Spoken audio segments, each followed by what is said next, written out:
नमस्कार। ओम श्री परमात्मने नमः। बुद्धिर्ज्ञान सम्मोह क्षमा सत्यम दमय शमय सुखम दुखम भवो भावो भयम चाभ्यम एव च अहिंसा समता तुष्टि स्तपोदानं यशो यशः भवन्ति भावा भूतानां मत्त एव पृथक विधा।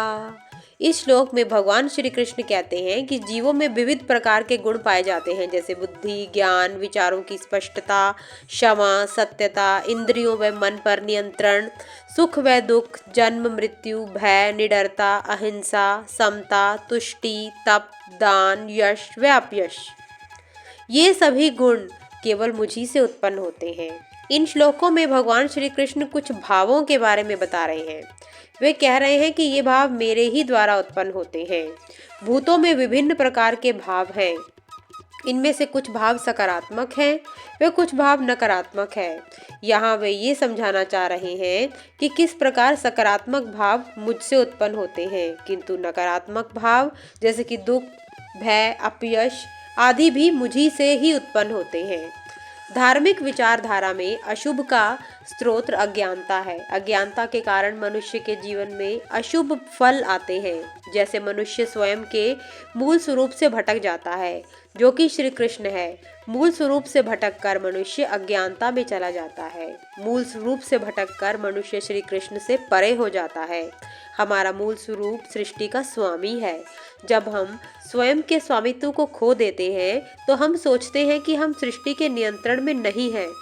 सृष्टि हमारे नियंत्रण में है। जैसे ही हम सोचते हैं कि सृष्टि हमारे नियंत्रण में है तो हम सृष्टि की घटनाओं के प्रति संवेदनशील हो जाते हैं।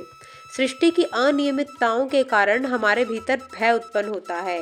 ये जो भय है यह हमारे भीतर अशुभ पहलुओं को उत्पन्न करता है, जैसे कि आसक्ति, वासना, लोभ हमारे भीतर उत्पन्न होते हैं। ये सभी पहलू हमारे लिए अशुभ लेकर आते हैं।